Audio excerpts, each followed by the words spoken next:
of this session in case I know there are several who weren't able to join us today, but I'm going to go ahead and get that started.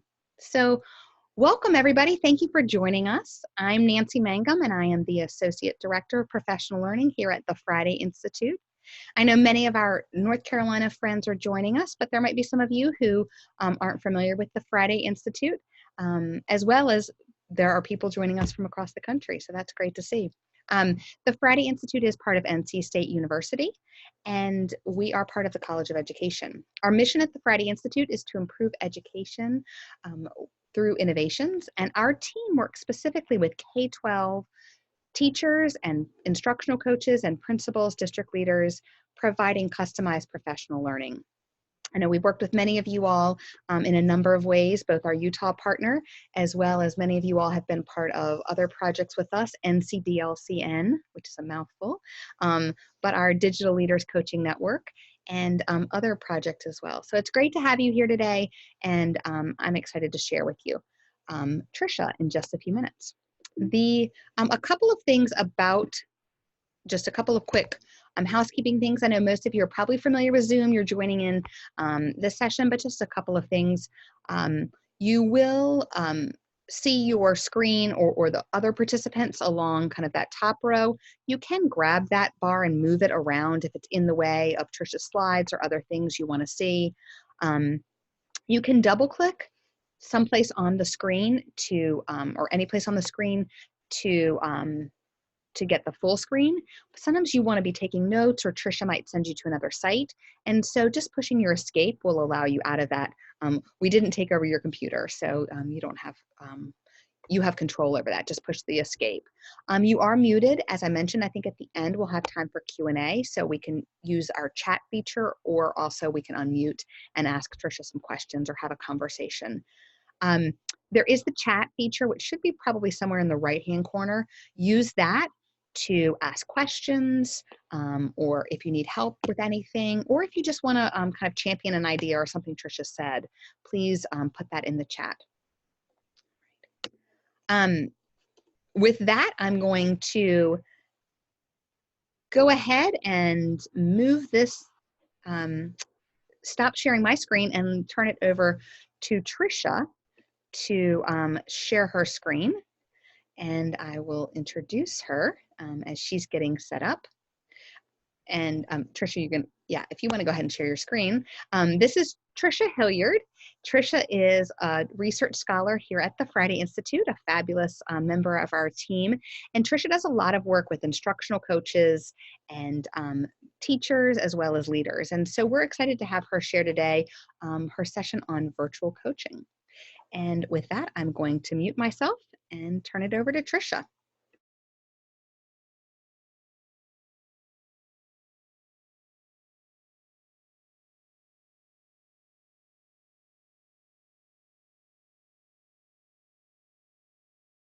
Tricia? I'm unmuted? Yes. Okay. Can everybody hear Tricia? Yes, I got a possible thumbs up from somebody. I'll take that. Okay, so welcome to Exploring Coaching in a Virtual Environment. I will not go through the description again, but we are going to go just a little bit on a journey in the next 45 minutes together, and exploring different contexts in which virtual coaching would be appropriate. Good afternoon if you've had your lunch. Hopefully you're not experiencing that after lunch slump, so maybe you have a little bit of caffeine with you. This session will be as interactive as a virtual session can be. That's how I tried to design it. Luckily, Nancy already went through what the Friday Institute is, so I don't have to really explore that we bring research, policy, and practice together. That was already said. So I'm just going to skip over the slide. But of course, if you have any questions about the Friday Institute, we are here to answer any of those for you. All right, so my journey so far, I have worked in the following districts across North Carolina, and on your left, you'll see that I'm also had some experiences working in Tennessee, East Tennessee. So the work that I've done at the Friday Institute and other organizations has had me in my car an awful lot, So those of you who may not be familiar with the distance that I've traveled, I live in Wake County. So if you see that blue pen, that's where I live. To the right is Hertford County. That's a 2-hour drive. To your left is Henderson. That's a 4-hour drive. And sometimes we do, which Nancy is going to do in a couple of hours, we do drive also to Johnson City, Tennessee. So being in your car for anywhere between 4, because it is round trip, 4 to 10 hours can be very, very, very taxing. So the presentation that's together here is a combination of sorts. It's a combination of what I wish that I had in the past, what I have experienced, and also what I'm working towards. So the work that I do at the Friday Institute, and specifically in Johnson City, Tennessee, has had me do a lot more coaching in a virtual environment. And there have been, just like anyone else, has been some hiccups, has been some learning experiences. And actually, I'm piloting some of the things that we're talking about now, some coaches in Johnson City, Tennessee, because while we love that 5-hour drive through the mountains, we do realize that with technology, we can still reach our clients, reach our partners without actually having to physically be there. So we're going to do a quick survey on Mentimeter. So I'm going to get out of this screen, move these things aside. I just got to move that bar out the way. All right, that bar is out of the way. So we're going to just do a quick survey so I could see who is here and what brought you here. So if you, on your phone or on your computer or on any type of device, you type in mentee.com in this 6-digit code, there's 2 really, really quick surveys that we are going to do. So how much experience do you have virtual coaching? Go ahead, and it's not a formal Likert scale. It's a little bit different, okay?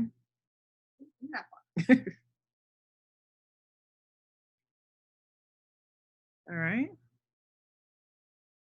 VC equals virtual coaching.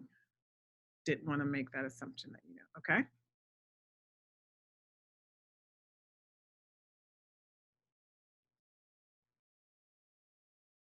No one wants to be up here co-presenting with me?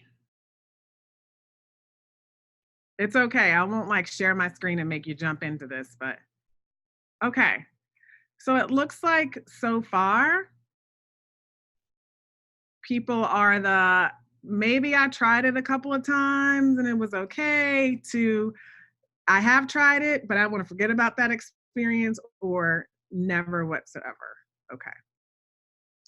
Give you 15 more seconds to chime in, and then I have one more question for you. It's 18.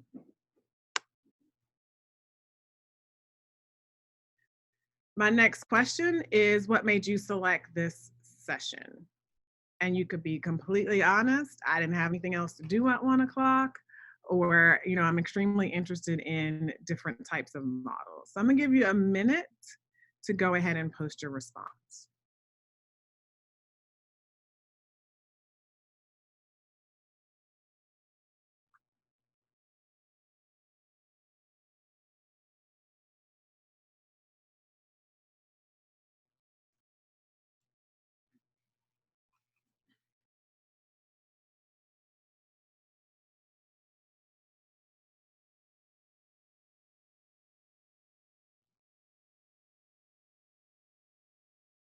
Okay. So looking up all the ideas, some of them are centered around curiosity, new instructional leader, new instructional coach, district coach. So yes, this is like, sometimes we think of virtual coaching as something state to state, but a lot of your districts are large. I'm in Wake County. For me to go from Eastern Wake to Western Wake, I think would take a good hour, hour and a half. All right, we got all learning more about virtual learning better. So it looks as though a combination of things, trying to decrease traffic, decrease time in the car, also just learning a little bit more about the practice of coaching and just curiosity to see how it could work. All right. So now I'm going to go back. Thank you for participating in the quick survey. So that does really give me an idea of certain points to hit. So we will explore different frameworks. In preparing for this, I couldn't find specific models, but I definitely did find specific frameworks, and it might just be just a matter of using different words, but I like to use frameworks because to me, model has been tested, it's been tested again. So I like to use the word frameworks. Definitely, we're going to discuss the benefits and challenges of the frameworks and then practice a small amount of virtual coaching ourselves in this virtual environment. So the two that we're going to look at, and we're not going to spend equal amounts of time on them, is asynchronous and synchronous virtual coaching. We're going to spend most of our time in the reality of it. The asynchronous, the teacher does something, the coach does something, but it's not at the same time. Of course, it could be a blended approach as well, which again, we're not going to spend that much time on the blended because you could take little elements of asynchronous and synchronous from this presentation and really blend them together to meet the needs of the teachers that you have that you're working with. So synchronous virtual coaching, there are a lot of organizations that use this type of coaching. It might be called elbow coaching, real-time coaching, or bug and ear coaching. What happens here is the coach and teacher set up a meeting, probably virtually, to establish what the goals of the teacher happens to be. So that might be centered around literacy, asking higher level questions. It might be that an organization that's working with a school has set those goals already and the teacher kind of like makes some additions or makes some revisions to them. They schedule a time for the visit, and visit is in quotes because the coach is in the classroom virtually.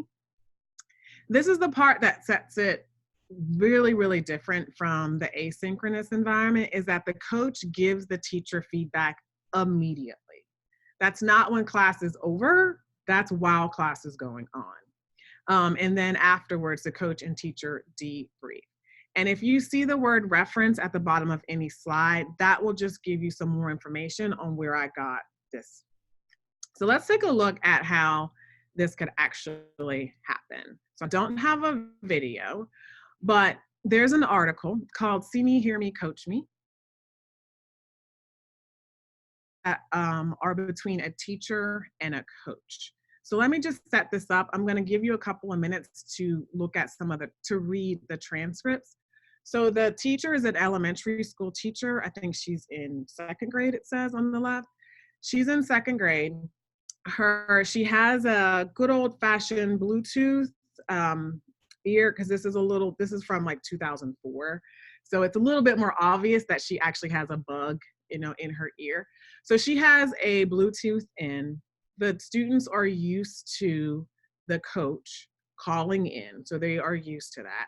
So the coach is calling in. The coach is saying, "Good morning, kids. Tell them I said hello."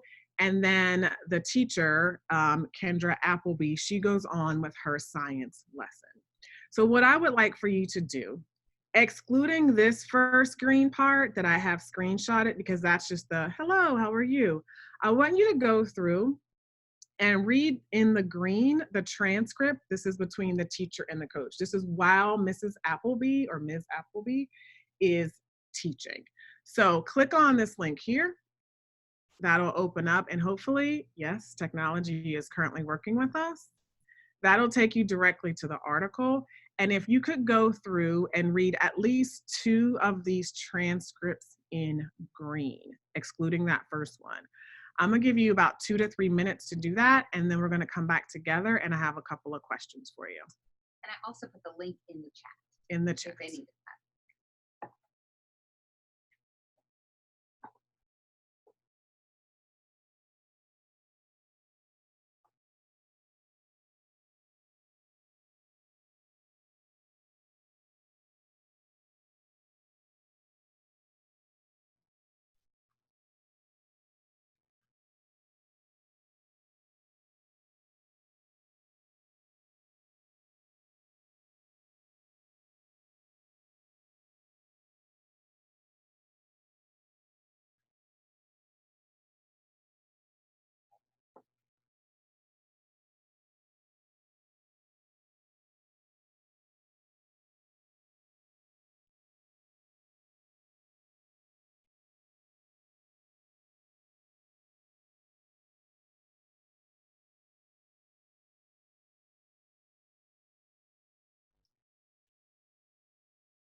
I'll give you 30 more seconds.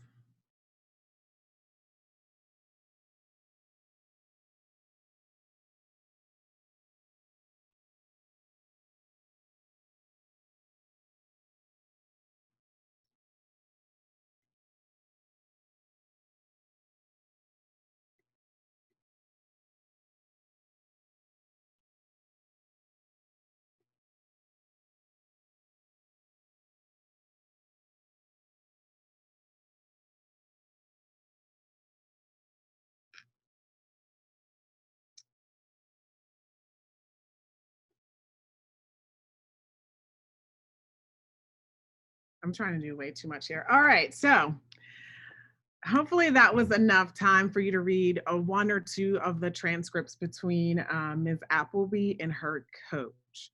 So the feedback that she got was immediate, and I'm not going to be too leading. So in the chat, I would like for you to post the advantages that you see. Now, I know this was like a 3-minute glimpse of, coaching in the moment, synchronous coaching. Post what do you think the advantages are, either to the teacher and or to the coach, of this type of virtual coaching. Post your advantages. I can't.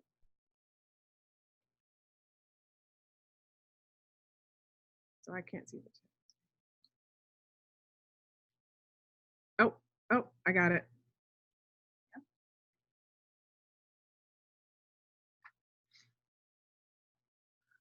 Immediate feedback, yes.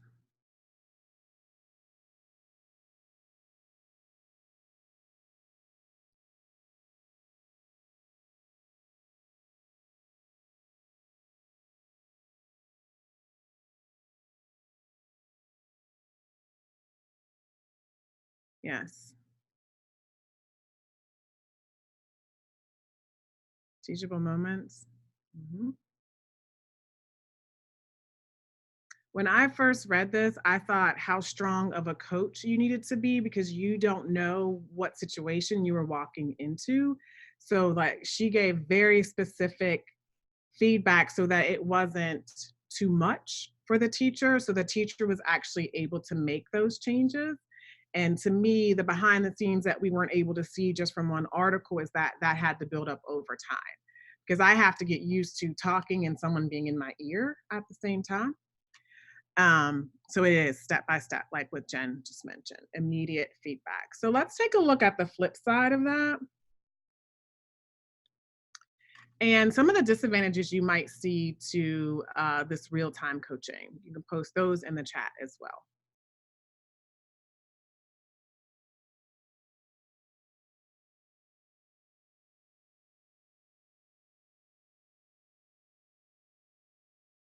Yes. Adults, just like children, have different processing times. Lack of focus. Isaac, you said distracted learning. Is that for the teacher or for the students? Both, probably both, okay. Yeah, especially as BPS technology. Sorry, I don't know your name. Yes, there's so much happening at one time. I think as an experienced educator, it might take me a while to really make those adjustments. I mean, this teacher seemingly made the adjustments right away, but if I'm a first year teacher, second year teacher, I may be having some classroom management challenges, and this person in my ear, it might be a little bit too much going on, like Renee just mentioned. Okay, then there's a login stuck onto.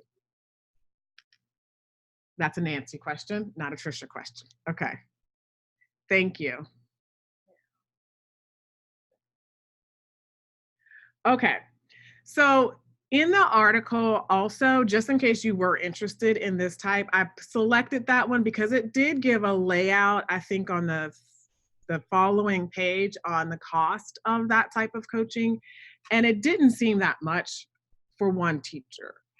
So it did seem like it was a viable option, especially when, if you've ever coached teachers, and from the looks of the participants that we have, there have been moments where, I'm not going to speak for you, There has been moments where I have had where I just kind of want to stand up and stop and say, just stop, let me take over, let me help these poor children because they're not learning what they need to learn because this environment is dangerous. So I definitely could see some advantages to it, but all of the disadvantages that you mentioned also need to be taken into consideration. But that article does lay out some costs. So like I said, we're going to spend the majority of our fairly short time together looking at coaching in an asynchronous way. So typically, it's a very similar coaching cycle to what we saw before. There's an intro session. I would suggest you're actually be able to see someone, quote unquote, eye to eye, as opposed to a phone call. So one lesson that I learned in the work that I did here, a phone call with a person who doesn't know you doesn't really help build a relationship. No matter how much you have the same goals in mind, it does not help. This is something that I did, and we kind of quickly had to stop it because it wasn't helping me build a stronger relationship with the partners that we were working with. So within that intro call, I think it's important to, number one, not be that formal because you really are just trying to get to know one another. If you are coaching teachers, I also think this applies to coaching principals as well, understanding that person's context. Where do they live? Why are they there? What made them go into teaching? What made them, if they selected coaching, to actually ask for a coach? Agree on the logistics of it. Sometimes technology, as most of you know, could be an issue. What coaching, and we'll get into technology of the virtual environment a little bit later on, but then also determining the goals for the partnership. Again, one lesson learned is that I had a set of goals and the teacher had a set of goals, and they weren't always the same. And again, we'll get into the logistics of the technology of this because step 2 is where it can be really tricky. But the teacher would record a lesson and then upload the video. I always suggest that the recording is 10 to 20 minutes because that gives you an idea of what happened in the classroom, but all of that needs to be established in the intro. So if if the goal is how do I get the class started? Because I have been in classrooms where the bell ringer or the do now was 20 minutes long and the class was 60 minutes long. So, I mean, then that would be appropriate for that teacher to record, the beginning of that lesson. So all of those logistics of what to record, when to record, would need to be taken into consideration in that first step. And then there's a reflection in the feedback via video call. So we're going to get into the details of step 3, and then we're going to work backwards and get into the technology of step 2. So feedback to the teacher, I'm starting, I don't want to say basic, but pretty general here. It could be notices and wonders.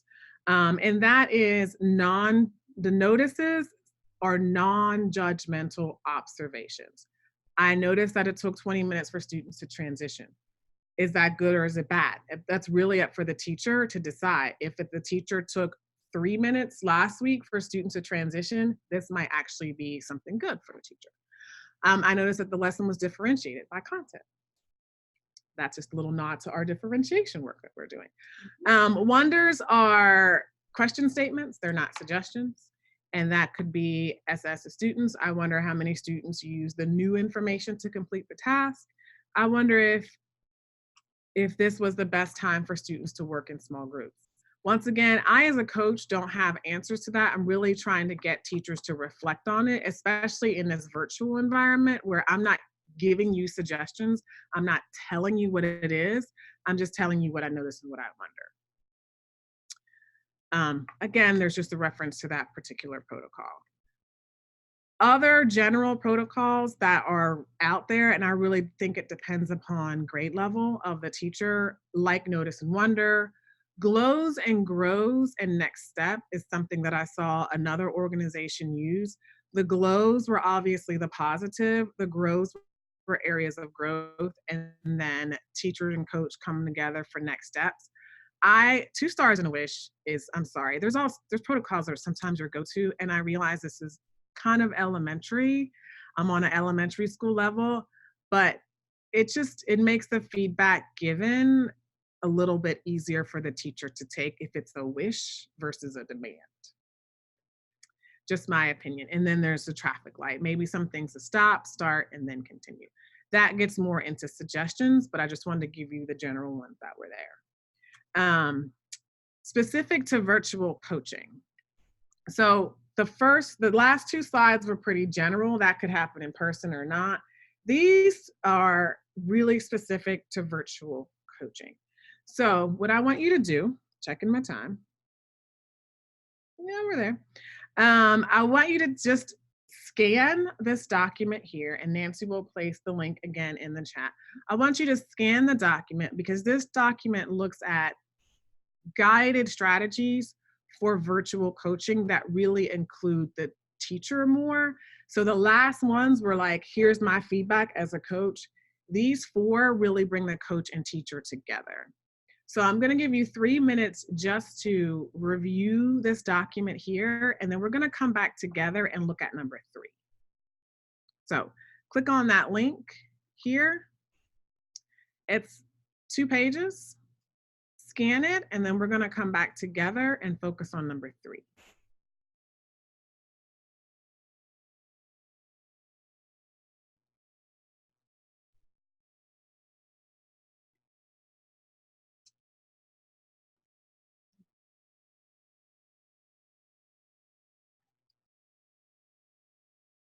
There's a question in the chat, Tricia, that you might want to look at.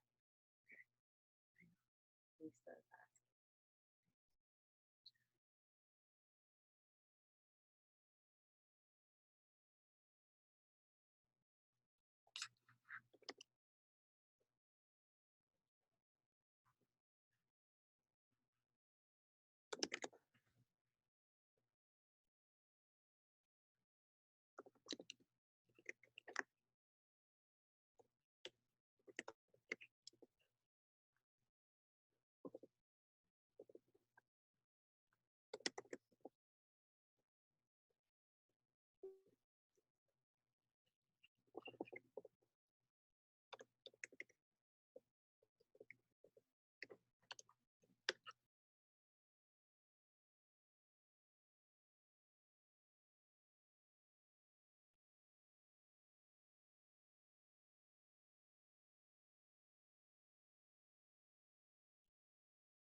Give me 1 more minute.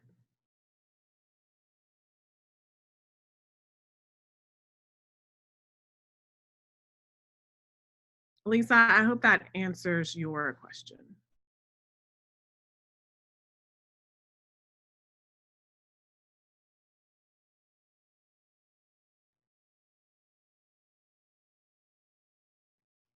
Oh. Okay. All right. So we are going to step into a 6th grade science classroom. Now, before you say no, I don't want to go back to 6th grade and I don't want to go back to science. Just know we're going to step into this classroom virtually. And I'm going to ask for you to collect some data for this teacher. Full disclosure, I do not know this teacher. She graciously placed her video for public use on YouTube. So we're just going to thank her for doing that for us. So I want you get to choose, and you're only going to view this video for roughly 2 minutes, almost 3 minutes. Either write down and you have to write down her exact words as much as possible, or calculate the teacher's wait time. So how much time does she give students to process or answer a question? So if you do the first one, you're scripting all the questions that she asks between these times right here, script them out, or just do a tally, 1 second, 2 seconds. Full disclosure, it's probably not even going to be a second, but how much wait time she gives students. So we're going to peek into the middle of her classroom. She's 20 minutes in. I was not a sixth grade science teacher. So please do not ask me content questions. We do not have to know content. We are not content, or I am not, as coaches, we don't have to be content experts all the time, but we are definitely the ones in the room, the second pair of professional eyes in the room to look at how things are going in terms of learning. So you have two options. You can click on this link right here and go to 20 minutes and 50 seconds.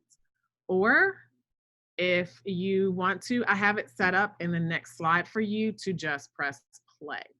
Choice is yours. So choose one focus, questions or wait time. Go ahead and view.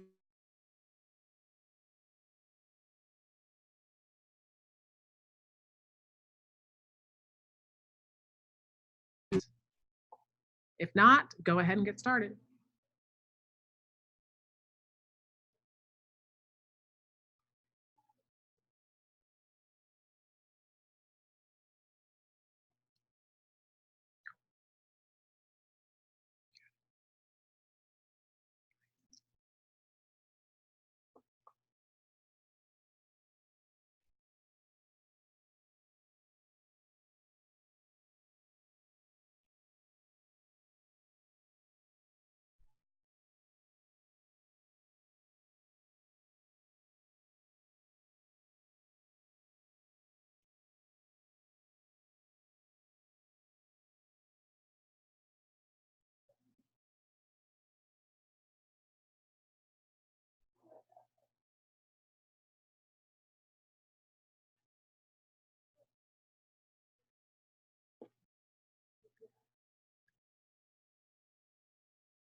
We're going to take one more minute,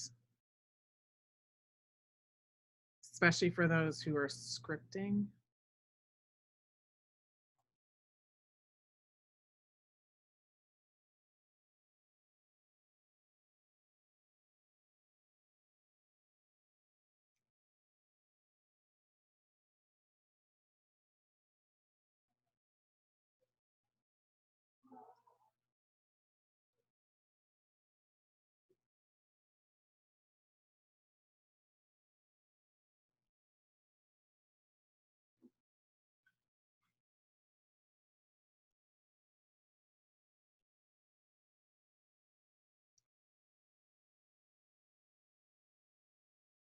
Okay. That should have given you a glimpse into this wonderful teacher's sixth grade classroom. Before we get into how you would code this data, I want to go back for a second. I think I want to go back. I do. Here we go. To these 4 guided strategies. The narration, the question, the coding, and then the pivotal pod. When we think back to, I don't know, 10 minutes ago, when we looked at Ms. Appleby and her coach versus these 4 options, let's chat a little bit about the advantages that you see of the teacher doing one of these 4 options. What advantages, let's start with advantages. What advantages do you see with the teacher using one of the teacher and coach, I should say, using one of these guided strategies? You can put those in the chat.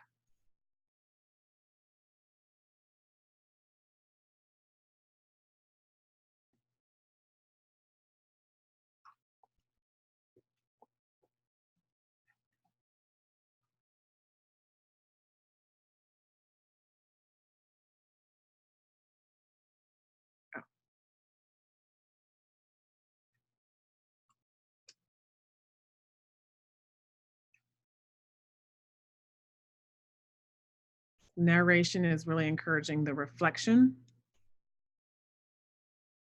And I have something that I'm going to share with you about.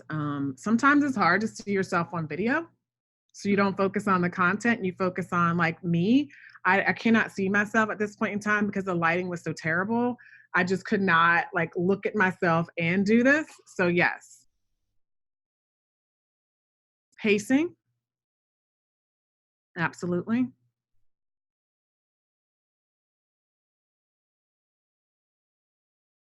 Yeah, it removes the opinion.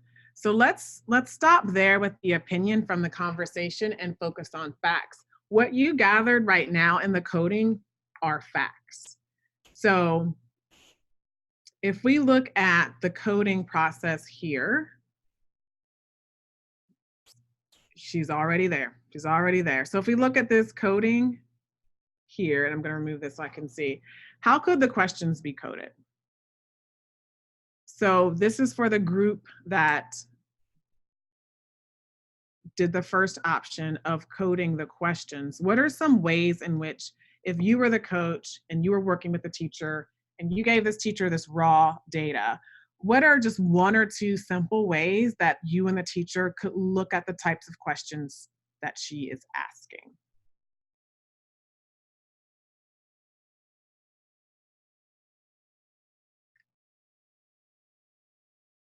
There's a B word that I'm thinking of to move us along a little bit more. Maybe somebody, by the response of the students. Definitely we could look at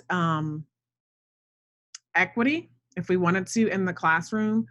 Who is responding to your questions? Definitely. Clarifying versus probing. Thank you, Jen. That's not the B word I was thinking of. But she was asking a lot of clarifying questions. I was thinking also when you think of higher order thinking. Now, again, we went into 20 minutes for, 20 minutes into the classroom. Definitely could be looked at it through Bloom's or depth of knowledge. Thank you, Jen. Thank you, Isaac. For wait time, how much wait time was given? How much wait time did the teacher give? Couple of seconds?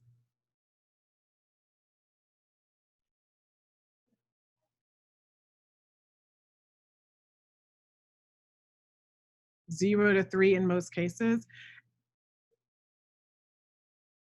She was repeating the question though. Thank you for standing up for Veronica. Yes, I did notice some were given back to back. I think as coaches or as people who are supporting teachers, we could, yes, we could, I'm looking at Ron, a little bit too fast maybe. I think we could definitely see how this data that we have in front of us, we would be able to use with the teacher in a virtual environment and include the teacher in different ways in which, number one, she may want to give more wait time because the video, unfortunately, you can't argue with the video. You might say, oh, I was paraphrasing. Oh, I was asking it back to back. But once you see it in video, it just makes the circumstances a little bit different.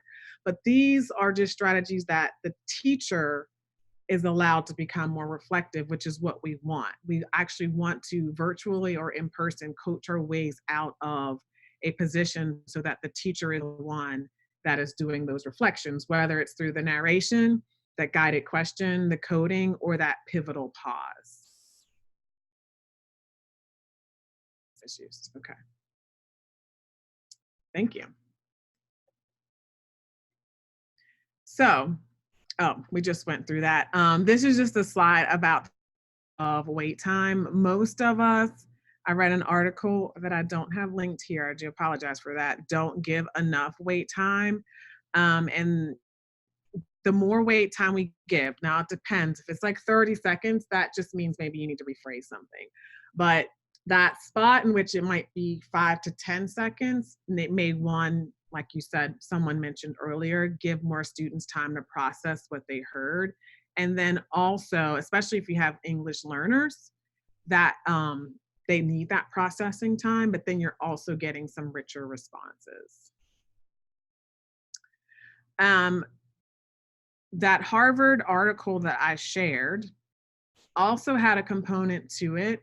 If you look at approach number 1 of preparing teachers to watch themselves in video, because just like my little gift woman here, sometimes you get so shocked and surprised at how you sound, how you look, um, the words that you're saying, how many times you said that you don't see the actual content that you need to look for in the narration or the questions or the coding.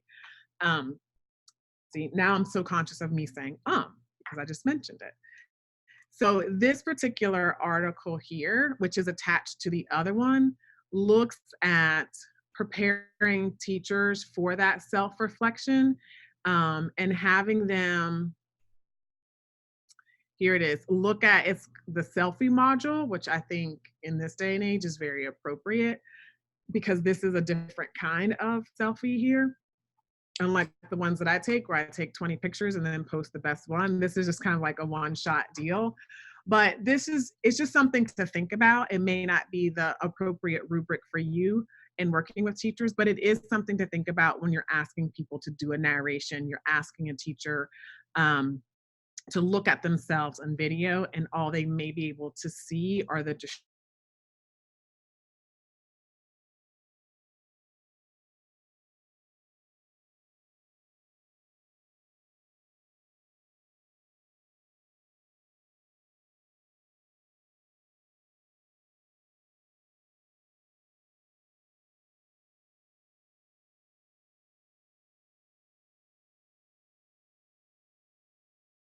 very tricky. If you are trying to get it from your phone to a computer, you can definitely plug in your, I learned, I'm not a technology expert, I just learned this last week. You can plug your computer in. A lot of you are media coordinators. I feel like you would know more about uploading videos than I would, but these are definitely things to consider.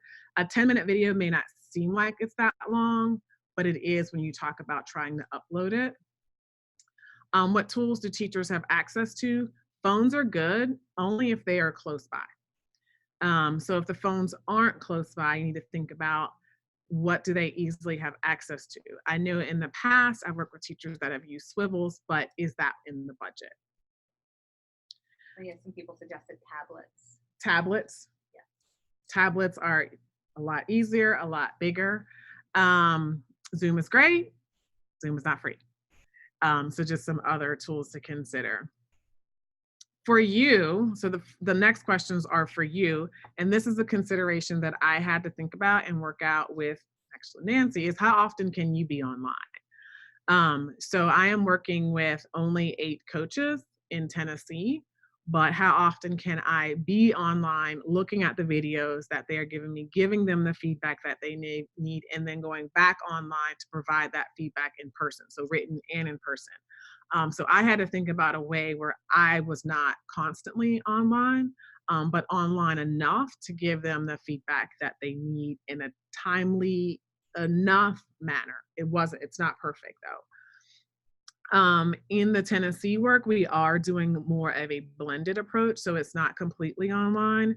I always think, if possible, start with in-person and then eventually bridge into the virtual world. To build that relationship, I think it's hard to totally 100% build a relationship virtually, though I do think it's possible. And for me, I have the privilege of testing this out first. So we were testing the swivels, we're testing, I guess, maybe the tablets. We're testing it out before we roll it out to everyone so that we can work out those technology issues. So with 4 minutes remaining, are there any other additional questions, comments, or suggestions about working or coaching in this virtual context?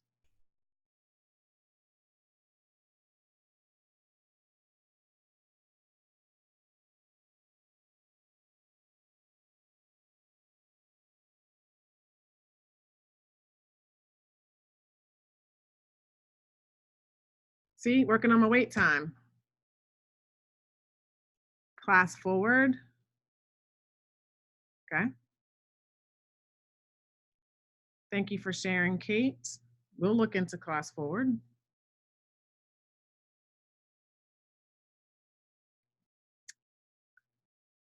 Okay, it doesn't look like there are any other questions, comments, or suggestions, which is great. Hopefully, no, not hopefully. Well, it was a pleasure presenting this information to you. If you have any other questions, concerns, or comments, my email was at the beginning. Nancy has just taken over, so just going to hand it over to her. Yeah, and Tricia, I'm gonna unmute. Yeah, if you will, Tricia, why don't you put your contact information in the chat, and that way they can connect with you. We want to thank Tricia. Let's give her a big virtual round of applause. We appreciate, there was a lot of great information in there, both for virtual coaching as well as face-to-face coaching, but a lot of great new things. And hopefully you got at least one nugget, an idea that you can take back and share with others. We want you to, this Go link down here, you probably, I know many of you have been to several other sessions, but that Go link, go ahead and bookmark it, because you can, on there, you'll find several different things. One is you can go ahead and give presenters some feedback. And so I grabbed a screenshot here of what that Go link looks like, but you can, there are several things you can do here. You'll see the types of sessions, which you've already looked at, but there's also a place to give feedback. So if you scroll down to Tricia's session, you'll notice that there's a place to give her feedback, which is there. I'm gonna skip over these slides. So it is there right underneath the description of her session. We wanna give her feedback that will go directly to Tricia so she can have feedback on the session. And of course, this document also has the links to how you join other sessions as well as resources. So it's a great place. You want to go ahead and bookmark that. A couple of other quick things. Professional learning hours. A lot of you were interested in professional learning hours. At the end of today, which we end about 6 o'clock tonight, we will send out a link to everyone who is registered to complete an evaluation. The evaluation is short, it's 3 questions, and it's mainly more about the format of the conference versus the feedback you're giving to Tricia is going directly to her, and it's just specifically about her presentation. This one is an evaluation of the overall format, etc. So it's 3 short questions. Once you fill that out, you will be sent a certificate of completion that you can turn into your district for those continuing education credits. Please note, 2/26/20, so February 26th, is the last day to request that certificate. Several of you wanted to know, or you wanted to share with teachers that they definitely can record the or watch those recordings and still get credit, but February 26th is the absolute last day. So don't wait until June when you're trying to renew your license and come to us and ask for those certificates. But like I mentioned, they're in the live. Or if you miss anything live, the recordings will be available. I know I posted mine from yesterday back at this document. We have switched those to view the videos. Upcoming opportunity, another free opportunity from the Friday Institute, from our Professional Learning and Leading Collaborative, is the Social and Emotional MOOC. Our cohort starts the 17th of February, and all the information is there at that Go link. And also, if you want to keep up to date with our newsletter, we'd love for other opportunities like this to join our team. Please go and sign up for our newsletter. I think with that, we love to work with educators both here in North Carolina as well as around the country. And so if there's opportunities for us to connect, to learn and share together, we would love to do that. I'm going to just take a look at the chat and make sure no other questions there. Virtual or it's a But certificate emailed or okay, it looks like there's a question about the certificate will be emailed. It will be emailed to you. So whatever email you put in that in the evaluation will be the email that we send that certificate to. So stay on the lookout to that, and it will be we will run that autocrat script. Our plan is to run it the next day. So if you don't get it by March 1st, you can come back to us and ask us about that. All right. With that, thank you. Hopefully we'll see you in other sessions, and have a great day.